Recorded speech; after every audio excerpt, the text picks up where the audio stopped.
నేను నిన్ను ప్రేమించుచున్నాను. దేవుడు చెప్తున్నటువంటి మాట, నేను నిన్ను ప్రేమించుచున్నాను.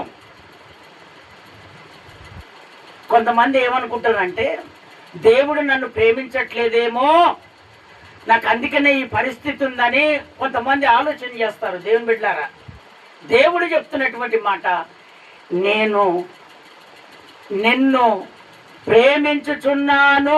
స్తోత్రం చెప్తారా ఒకసారి గట్టిగా? మన దేవుడు జాలి కలిగినటువంటి దేవుడు, మన దేవుడు ప్రేమామయుడై ఉన్నాడు, మన దేవుడు సమాధానకర్త. ఆయన ఎవరిని వదిలిపెట్టకుండా ప్రతి ఒక్కరిని ప్రేమించగలిగినటువంటి దేవుడు. ఆయన ఎప్పుడు మన దిక్కే చూస్తూనే ఉంటాడు. కానీ మనము కూడా దేవుడు ప్రేమించాలంటే మనం ఏ విధంగా ఉండాలనో ఒక 2-3 మాటలు మనం దేవుని ఎదుట తెలుసుకొని ఆ వాక్యానుసారంగా జీవించే కృప మనందరికి దేవుడు దయచేస్తున్నాడు. ఒక్కసారి స్తోత్రాలు చెప్తారా? చదువుదాము దేవుని వాక్యము. కీర్తనల పుస్తకము 11వ అధ్యాయము, కీర్తనల పుస్తకము 146వ కీర్తన 8వ వచనము చివరి మాట నేను చదువుతాను, జాగ్రత్తగా మీరు వినండి. యెహోవా నీతిమంతులను ప్రేమించుచున్నాడు. దేవుడు ఎవరిని ప్రేమిస్తాడట? నీతిమంతులను దేవుడు ప్రేమిస్తాడట. కానీ కొంతమంది ఏమనుకుంటారంటే, నీతి నాలో ఉంది కానీ దేవుడు నన్ను ప్రేమించట్లేదు అంటున్నాడు. లేదు, ఎక్కడో కొంచెం దేవుని ప్రేమకు కొంచెం దూరం అయిపోయాం. మళ్ళీ ఒకసారి రిపీట్ చేసుకోమంటున్నాడు దేవుడు. ఎవరిని ప్రేమిస్తున్నట్టున్నాడు ఆయన? అమ్మా, నీతిమంతులను ఆయన ప్రేమిస్తాడు. అందుకనే నీతిని పోగొట్టుకోకుండా దేవునికి ఏ విధంగా మనం ఒప్పందం చేసుకొని దేవుని సన్నిధిలో మనం నిలబడుతున్నావో, ఆయన ప్రేమకు దూరం కాకుండా ఆ కట్టుబడి ఆ విధంగానే మనం జీవిస్తే నా దేవుడు నిన్ను ఎప్పటికీ చెయ్యి వదిలిపెట్టాడు. స్తోత్రం చెప్తారా ఒకసారి గట్టిగా? ఇంకొకసారి గట్టిగా చెప్తారా? ఎందుకంటే నా దేవుడు చెప్తున్నటువంటి మాట అదే కీర్తనల పుస్తకములో 11వ అధ్యాయములో 7వ వచనములో దేవుడు మాట్లాడుతున్నాడు.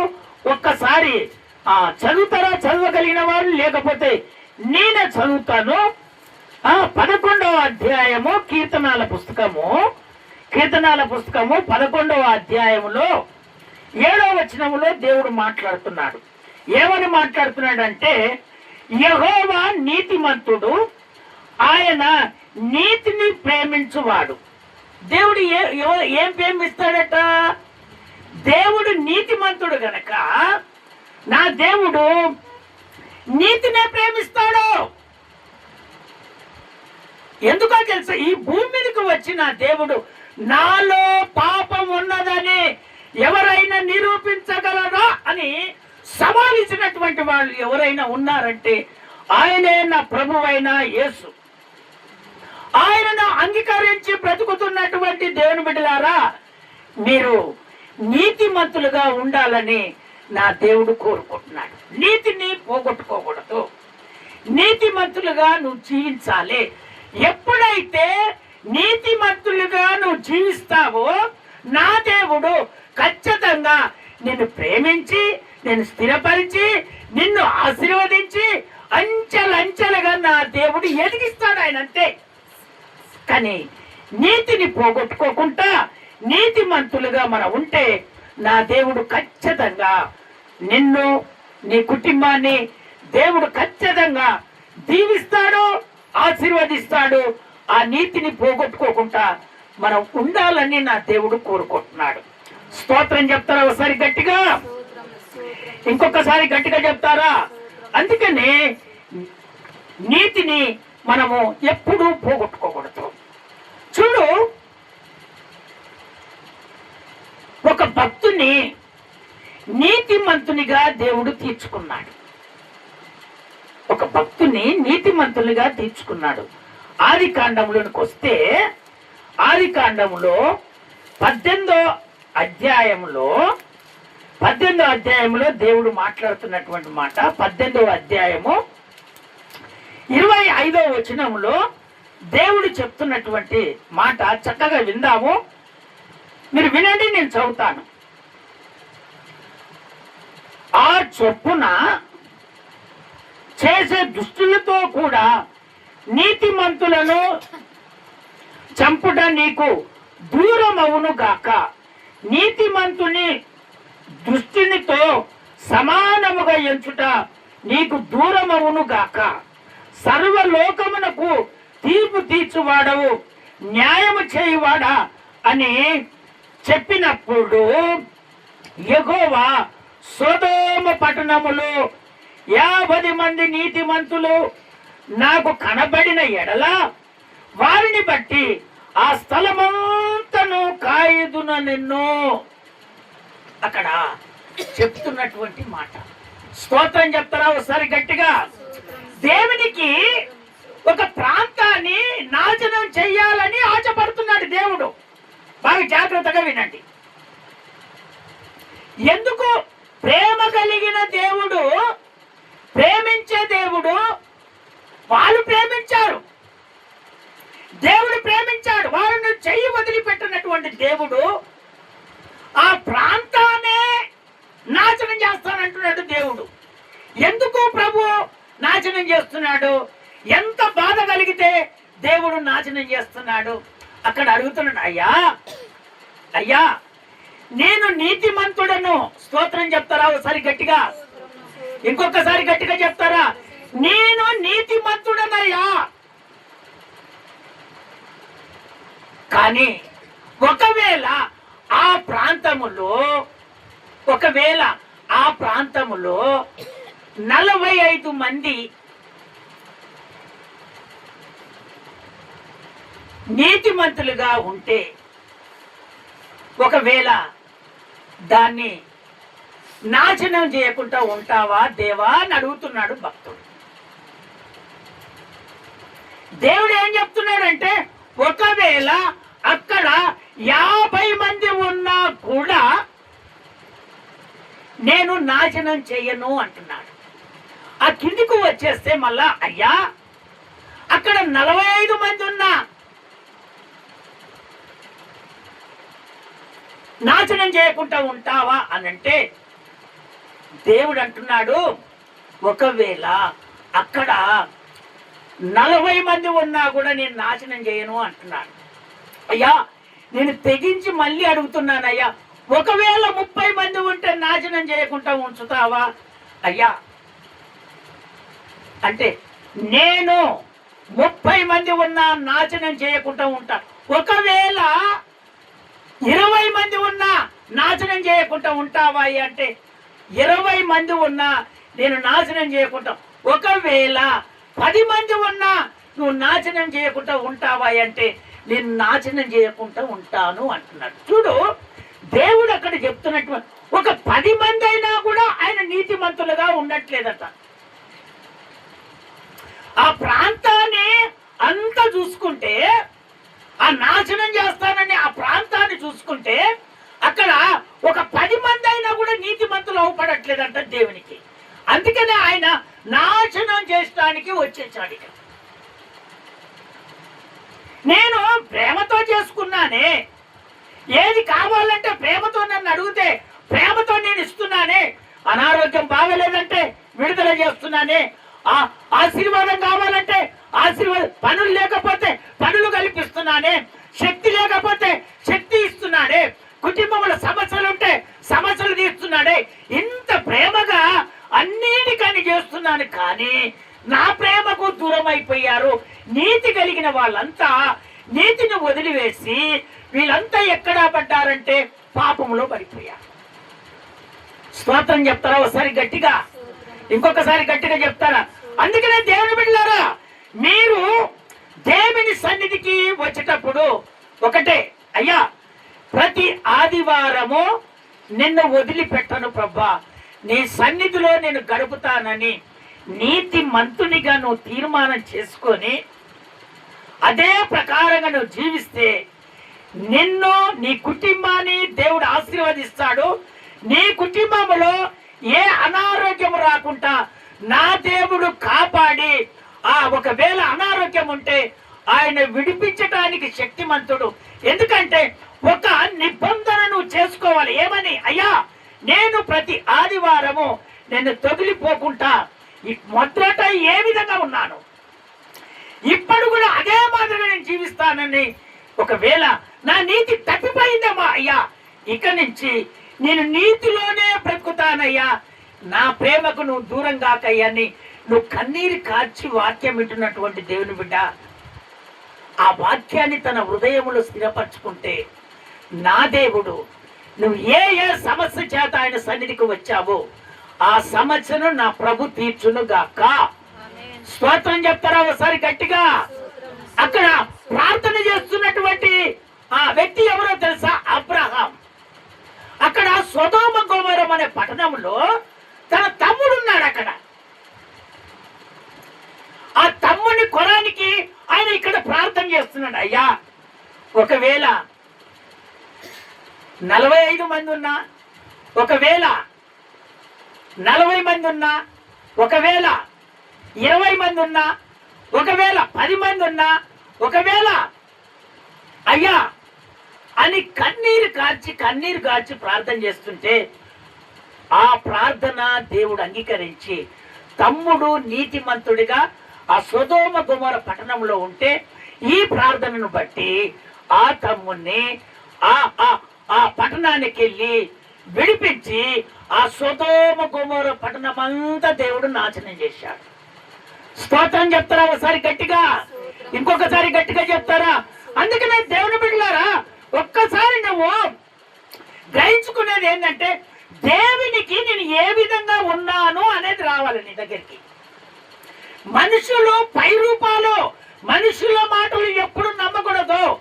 మనుషుల మాటలు నమ్మావా నువ్వు దేవునికి దూరం అయిపోతావు. దేవుడు నీ స్థితిగతులన్నీ దేవుడు చూస్తూనే ఉంటాడు. కనుక ఎప్పటికైనా సరే మనుషులను నువ్వు దూరం పెట్టి దేవుని సన్నిధిలో నువ్వు గడుపు. నేను దేవుడు ఆశీర్వదించబోతున్నాడు. స్తోత్రం చెప్తారా ఒకసారి గట్టిగా? ఇంకొకసారి గట్టిగా చెప్తాడా? అబ్రహాము నేను నీతిమంతుడనయ్యా అని దేవునితో నిలబడ్డాడు. ఆ విధంగా నీతిమంతుడిగా నువ్వు నిలబడుతున్నావా? నీతి పోగొట్టుకుంటున్నావా? నీతి జీవితాన్ని పక్కకు పెట్టావా? పనులకు వెళ్ళినప్పుడు వాళ్ళ మాటలు విని నీతి తప్పుకున్నావా నువ్వు? నా ప్రభు అంటున్నాడు, ఇదిగో అబ్రహాము దేవుని ఎదుట నిలబడి నేను నీతిమంతుడనయ్యా అని మొరపెట్టాడు. ఆ ప్రార్థనకు దేవుడు అంగీకరించి తన తమ్ముడిని ఆ సొదొమ గొమొర్రా పట్టణంకి వెళ్ళి దేవుడు విడిపించాడు. అక్కడ ఉన్నటువంటి వాళ్ళందరూ అగ్ని గంధకం చేత పైనుంచి కురిపించి ఆ నేల మొక్కలు కూడా నాశనమైపోయాయట. ఇప్పుడు కూడా ఒక మొక్క కూడా అక్కడ మొలవదట. స్తోత్రం చెప్తారా ఒకసారి గట్టిగా? ఇంకొకసారి గట్టిగా చెప్తున్నారా? దేవుని సన్నిధికి వస్తున్నటువంటి దేవుని బిడ్డలారా, ఒక్కసారి నీ జీవితాన్ని జ్ఞాపకం చేసుకో. దేవుడు నాకు మేలు చేస్తాడని ఆశపడుతున్నావే, దేవుడు నన్ను చూడట్లేదని ఆశపడుతున్నావే, నేను ప్రార్థన చేసినప్పుడు ప్రార్థన వినట్లేదని నువ్వు ఆశపడుతున్నావే, కానీ నీ స్థితి ఏ విధంగా ఉన్నది ఒకసారి నువ్వు గ్రహించుకుంటున్నావా? అంటే నువ్వు ప్రార్థన చేసినప్పుడు నీ ప్రార్థనకు విలువైనటువంటి సమాధానం రావాలంటే దేవుని దగ్గర ఇదిగో నేను నీతిమంతుడనయ్యా, నా కార్యం చెయ్యి అనేది నువ్వు చేసిన ప్రార్థన ఆయన చెవి యొగ్గి వినాలి. స్తోత్రం చెప్తారా ఒకసారి గట్టిగా? ఇంకొకసారి గట్టిగా చెప్తారా? అందుకనే దేవుని బిడ్డలారా, ఖచ్చితంగా నీతిమంతులను ఆయన ప్రేమిస్తాడు. నువ్వు నీతిని మంతులుగా నువ్వు ఉండండి, ఆయన ఖచ్చితంగా నిన్ను ప్రేమిస్తాడు. నీకు కావలసినటువంటి అన్ని దేవుడు ఖచ్చితంగా ఇస్తాడు. ఆయనంతే, ఏది అడిగితే ఆయన అది ఇస్తాడు. ఏది అడిగితే ఆయన ఇస్తాడు, ఖచ్చితంగా ఇస్తాడు. ఇదిగో దేవుడు చక్కని మాట నీతో మాట్లాడిన ఆ మాటను నీ హృదయములు స్థిరపరచుకొని నీవు సంతోష గానాలతో గంతులు వేదువుగాక. స్తోత్రం చెప్తారా ఒకసారి గట్టిగా? ఇంకొకసారి గట్టిగా చెప్తారా? అందుకనే దేవుని బిడ్డలారా, దేవుడు చక్కగా మాట్లాడుతున్నటువంటి మాట అదే కీర్తనాల పుస్తకంలో 34వ అధ్యాయంలో 15వ వచనంలో దేవుడు మాట్లాడుతున్నాడు. 34:15 నేను చదువుతాను, మీరు వినండి. అయితే 34:15 యెహోవా దృష్టి నీతిమంతుల మీద ఉన్నది, ఆయన చెవులు వారి మొరలకు ఒగ్గి ఉన్నవి. అందుకనే దేవుని బిడ్డలారా, యెహోవా దృష్టి మొత్తం నీతిమంతుల మీదనే ఉన్నది. ఎవరైతే నీతిమంతులుగా ఉంటారో, ఎవరైతే నీతితో ప్రార్థన చేస్తారో, ఎవరైతే నీతి నిబంధన కలిగి జీవిస్తారో, ప్రభు ఆయన చెవులంట వాళ్ళ మీదలే ఉంటాయట. వాళ్ళు ప్రార్థన చేస్తున్నప్పుడు ఆయన చెవి యొగ్గి వింటాడంట ఆ ప్రార్థన. స్తోత్రం చెప్తారా ఒకసారి గట్టిగా? ఇంకొకసారి గట్టిగా చెప్తారా? అందుకనే నా దేవుడు చక్కగా మాట్లాడుతున్నటువంటి మాట, యెహోవా దృష్టి నీతిమంతుల మీద ఉన్నది, ఆయన చెవులు వారి మొరలకు ఒగ్గి ఉన్నదంటే ఆయన చెవులు ఎప్పుడు పెట్టి వింటనే ఉంటాడట. ఆ ప్రార్థనకు ఖచ్చితంగా ఆన్సర్, జవాబు ఖచ్చితంగా వస్తుందట. నీ జీవితంలో ఒక మార్పు రావాలి. నీ జీవితంలో మార్పు రాంది నీతిమంతులుగా నువ్వు తీర్చబడలేవు. నీలో మార్పు రావాలి. మార్పు వచ్చినప్పుడే నీ స్థితి మారుతుంది, నీ కుటుంబం మారుతుంది, నీ స్థితిగతులన్నీ మారుతాయి, నువ్వు అనుకున్నవి జరుగుతాయి, నువ్వు ఎక్కడికి వెళ్ళినా జరుగుతాయి. నేను ఇదిగో ప్రభు, నేను నీతిమంతులుగా నిలబడ్డానయ్యా అని నువ్వు ప్రార్థన చేసినప్పుడు అది జరగనిది కూడా నా దేవుడు జరిపిస్తాడు. స్తోత్రం చెప్తారా ఒకసారి గట్టిగా?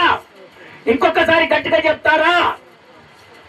ఆ నీతిమంతులుగా మనం ఏ విధంగా తీర్చబడతామనేది ఒక మాట మనం చక్కగా విందాము.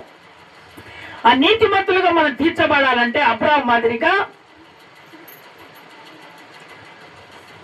ఆయనను నమ్మువారు కృపను పొందుకోవాలంట. ఎప్పుడైతే నువ్వు కృపను పొందుకుంటావో నీతిమంతులుగా తీర్చబడతావట. స్తోత్రం చెప్తారా ఒకసారి గట్టిగా? ఇంకొకసారి గట్టిగా చెప్తారా?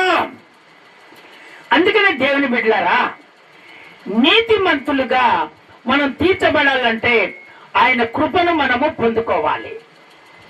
ఆయన కృప ఉచితంగా మనకు అనుగ్రహిస్తాడు. ఆయన నీతిమంతులుగా తీరుస్తాడు. ఆయన కృపను ఎప్పుడైతే నువ్వు పొందుకుంటావో ఖచ్చితంగా ఆయన నీతిమంతులుగా తీరుస్తాడు. రోమా పుస్తకము 3వ అధ్యాయము 23వ వచనము. రోమా పుస్తకము 3వ అధ్యాయంలో చక్కగా దేవుడు మాట్లాడుతున్నాడు. రోమా పుస్తకము 3వ అధ్యాయము 23వ వచనములో నేను చదువుతాను, జాగ్రత్తగా మీరు వినండి. ఏ భేదమును లేదు, అందరూ పాపము చేసి దేవుడు అనుగ్రహించు మహిమను పొందలేకపోతున్నారు. చూడు దేవుని బిడ్డలారా, అందరూ పాపం చేస్తున్నారట, ఆయన మహిమను పొందుకోలేకపోతున్నారట. ఎందుకంటే దేవుని బిడ్డలమైనటువంటి మనము స్టార్టింగ్ లో ఆత్మీయతంగా ప్రార్థన చేసి ఆత్మీయతంగా దేవుడితో గడుపుతున్నటువంటి మనము ఆత్మచేత నింపబడి భాషలతో మాట్లాడుతున్నటువంటి మనము ఇప్పుడు ఏమైపోయామంటే అందరూ పాపములోనే ఉన్నారు, జాగ్రత్త అంటున్నాడు దేవుడు. అందరూ పాపములో ఉన్నారు. చూడు చక్కగా, ఎంత చక్కగా దేవుడు మాట్లాడుతున్నాడు, ఎంత చక్కగా నా దేవుడు మాట్లాడుతున్నాడు. చూడు, ఏ భేదము లేదు, అందరూ పాపము చేసి దేవుడు అనుగ్రహించి మహిమను పొందలేకపోతున్నారు. ఈరోజు ఆయన మహిమను నువ్వు పొందుకోలేకపోతున్నావు అంటే ఎక్కడో నువ్వు పాపములో పడిపోయా. నువ్వు ఆత్మచేత నింపబడుతున్నటువంటి నీవు ఇప్పుడు ఎందుకు ఆత్మచేత నింపబడట్లేదు? ఏ భేదం లేదు, అందరు చేస్తారు పాపం. కానీ ఆ పాపాన్ని ఇరుగుడే ఏంటిదో తెలుసా? కృపను పొందుకోవాలి. ఆ కృప ఏంటిదో తెలుసా? పరిశుద్ధాత్ముడు. పాపం చేయని వాళ్ళు ఎవరు లేరు, అందరూ పాపం చేసే వాళ్ళే. కానీ ఆ పాపానికి ఇరుగుడే ఏంటంటే, మనం పరిశుద్ధత కలిగి నీతిమంతులుగా జీవించాలంటే కృపను పొందుకోవాలి. ఆ కృప ఏంటిదే? ఆయన మహిమ, పరిశుద్ధాత్మ దేవుణ్ణి ఎప్పుడైతే మనం పొందుకుంటామో అప్పుడు మనము నీతిమంతులుగా తీర్చబడతాం. స్తోత్రం చెప్తారా ఒకసారి గట్టిగా? ఆ 24వ వచనంలో ఒక మాట చదువుతాను, మీరు జాగ్రత్తగా వినండి. కాబట్టి నమ్మువారు ఆయన కృపచేతనే క్రీస్తు యేసునందలి విమోచన ద్వారా ఉచితముగా నీతిమంతులని తీర్చబడుచున్నారు. ఎప్పుడు? ఆయన కృపను పొందుకున్నప్పుడు ఉచితంగా మనం నీతిమంతులుగా తీర్చబడుతున్నాం. కృపనగా ఆయన మహిమ, పరిశుద్ధాత్మ ఎప్పుడైతే నువ్వు పొందుకుంటావో అప్పుడు నీ పాపమంతా పోతుంది, నువ్వు నీతిమంతులుగా తీర్చబడతావు, నీతిమంతుడిగా దేవుని దగ్గర నువ్వు నిలబడతావు. అందుకనే ఆత్మను పోగొట్టుకోకూడదు, ఆయన మహిమను పోగొట్టుకోకూడదు, ఆయన కృపకు మనం దూరం కాకూడదు. కృప నిన్ను కాపాడుతుంది, కృప నీ ఎమ్మటి వస్తుంది, కృప నీ స్థితిగతులు మారుతుంది. నీ కృపను ఒంటరిగా ఉన్నప్పుడు ఆయన కృప నీ ఎదుట ఉంటుంది. నువ్వు ఒంటరిగా ఏదో ఆలోచన చేస్తున్నప్పుడు ఆయన కృప నీకు తోడుగా ఉంటుంది. అందుకనే ఆయన కృపను ఎప్పుడు వదిలిపెట్టకూడదు, ఆయన కృపతో నువ్వు నిలబడాలి, ఆయన కృపతో ఉండాలి. అందుకని నా ప్రభు చెప్తున్నాడు, ఇదిగో నీతిమంతులుగా నువ్వు తీర్చబడాలంటే అందరు చేస్తారు పాపం. పాపం చేయని వాళ్ళు ఈ భూమి మీద ఎవరు లేరు. కానీ ఆ పాపం చేస్తున్నటువంటి నీవు ఆయన కృపను పొందుకుంటే ఉచితంగా నీతిమంతులుగా నువ్వు తీర్చబడతావు. ఆ కృపను, ఆత్మను నువ్వు పొందుకుంటే ఖచ్చితంగా నువ్వు నీతిమంతులుగా తీర్చబడి ఆయన రాకడలో ఎత్తబడతావు. ఈ భూమి మీద నీకు ఏం కావాలో దేవుడు సకలము నీకు అనుగ్రహిస్తాడు. విమోచన అంటే ఆయన రక్షిస్తాడు, విడుదల చేస్తాడు. దేవుడు విమోచకుడుగా ఈ భూమి మీద మన కొరకు విమోచన చేశాడు. ఏంటిదో తెలుసా? సిలువలో మన కొరకు బలియాగమయ్యాడు. స్తోత్రం చెప్తారా ఒకసారి గట్టిగా? ఎందుకు బలియాగమే? మనల్ని రక్షించడానికి, మనం విడుదల పొందుకోవటానికి, మనం సజీవులుగా ఉండటానికి, ఆయన రాజ్యంలో చేర్చబడటానికి ఆయన మన కొరకు విమోచించబడ్డాడు. అందుకని దేవుని బిడ్డలారా, నువ్వు ఖచ్చితంగా కృపను పొందుకుంటే విమోచించబడతావు, రక్షణ కలుగుతుంది, కుటుంబం నెమ్మది ఉంటుంది, కుటుంబం సంతోషంగా ఉంటుంది. ఈ మాటలు వింటున్నటువంటి నీవు ఆ వాక్యానుసారంగా నేను జీవిస్తానయ్యని నీ హృదయములో ఒక స్థిరమైన మనసు పెట్టుకొని నువ్వు నిలబడు. నా ప్రభు నిన్ను, నీ కుటుంబాన్ని దీవించునుగాక. స్తోత్రం చెప్తారా ఒకసారి గట్టిగా? అందుకని కృప ఏం చేస్తుందంటే వినండి, పాపము ఎక్కడ విస్తరించునో కృప అక్కడ ఖచ్చితంగా ఉంటుంది. స్తోత్రం చెప్తారా ఒకసారి గట్టిగా? పాపము ఎక్కడ విస్తరిస్తుందో కృప అక్కడ ఖచ్చితంగా ఉంటుంది. చూడండి దేవుని బిడ్డలారా, కృపను పొందుకున్నటువంటి వాళ్ళు ఎవరైనా పాపం మాటలు మాట్లాడితే ఆ పాపాన్ని సహించు. స్తోత్రం చెప్తారా ఒకసారి గట్టిగా? ఇంకొకసారి గట్టిగా చెప్తారా? అందుకనే పాపానికి దూరంగా పెట్టేటిది ఏంటిదంటే కృప, ఆయన మహిమ, ఆయన ఆత్మ ఆ పాపానికి దూరంగా ఉంచుతుంది. అందుకనే ఆ 5వ అధ్యాయంలో 20వ వచనంలో దేవుడు చక్కగా మాట్లాడుతున్నాడు. 5వ అధ్యాయము 20వ వచనం నేను చదువుతాను, మీరు వినండి. నేను చదువుతాను, వినండి.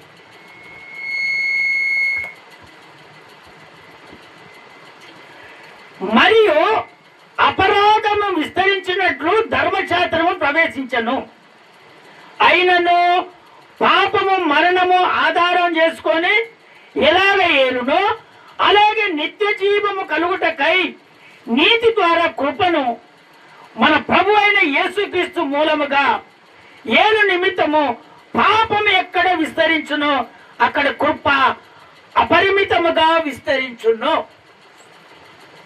పాత నిబంధన కాలములో ఈ పాపానికి దేవుడు ధర్మశాస్త్రాన్ని పంపించాడు. ఏంటిది? బైబిల్. స్తోత్రం చెప్తారా ఒకసారి గట్టిగా? ధర్మశాస్త్రాన్ని చదువుకొని దేవునితో ఉంటారు, ఆ పాపకు దూరమైపోతారు పాపానికి అని ధర్మశాస్త్రాన్ని దేవుడు పంపించాడు. అయితే ఆ ధర్మశాస్త్రానికి పాపానికి లోబడుచుకుంటుంది, పాపానికి లోబడుచుకుంటుంది. అయితే దేవుడు ఏం చేశాడంటే పాపానికి ఆయన ఈ భూమి మీద ఆ పాపాన్ని విడుదల పొందుకోవటానికి ఆయన మన కొరకు పరిశుద్ధాత్మ దేవుని ఆయన వెళ్తూ ఆ కృపను మనకు అనుగ్రహించి దేవుడు వెళ్ళిపోయాడు. స్తోత్రం చెప్తారా ఒకసారి గట్టిగా? ఇంకొకసారి గట్టిగా చెప్తారా? అందుకనే మనము పాపం ఎక్కడ ఉంటుందో కృప అక్కడ విస్తరించబడుతుంది. పాపానికి ఎరుగుడ కృప. ఆ కృపను మనం పొందుకొని ఉండాలని దేవుడు మనతో మాట్లాడుతున్నాడు. ఈ కృప ఏం చేస్తుందో తెలుసా? పాపాన్ని దూరం చేస్తుంది. నువ్వు నిత్య రాజ్యానికి యేసయ్యతో ఉండేటట్టుగా అనుబంధం కలగజేస్తుంది. నీకు యేసయ్యకు ఒక అండర్స్టాండ్ గా చేస్తుంది, ఒక ముఖిగా చూసుకునే అనుబంధాన్ని చేస్తుంది కృప. అందుకనే ఈ కృపను మనము పొందుకుంటే పాపానికి దూరం అయిపోతాం. ధర్మశాస్త్రము పాపాన్ని ఏలకట్టుగా చేసిందట. అయితే ఇది మంచిది కాదని దేవుడు మనకు కృపను అనుగ్రహించాడు. ఆ కృప ద్వారా పాపము దూరం అయిపోతుంది. స్తోత్రం చెప్తారా ఒకసారి గట్టిగా? ఆ కృప ద్వారా మనము నీతిమంతులుగా తీర్చబడతాం. అందుకనే అబ్రహాము నీతిమంతులుగా తీర్చబడ్డాడంటే ఆయన కృపను పోగొట్టుకోలేదు, ఆయన ప్రేమకు దూరం కాలేదు. అందుకనే దేవుని బిడ్డలారా, దేవుని ప్రేమకు నువ్వు దూరం అవుతున్నావేమో, ఆయన కృపకు నువ్వు దూరం అయిపోతున్నావేమో, నా ప్రభు నీతో మాట్లాడుతున్నాడు. నువ్వు నీతిమంతులుగా నువ్వు ఉంటే నేను ఖచ్చితంగా నిన్ను ప్రేమిస్తాను, నీకు జరగని కార్యాలు నేను చేస్తాను. ఆ నీతిని పోగొట్టుకుంటూ మీరు బ్రతకాలని నా దేవుడు కోరుకుంటున్నాడు.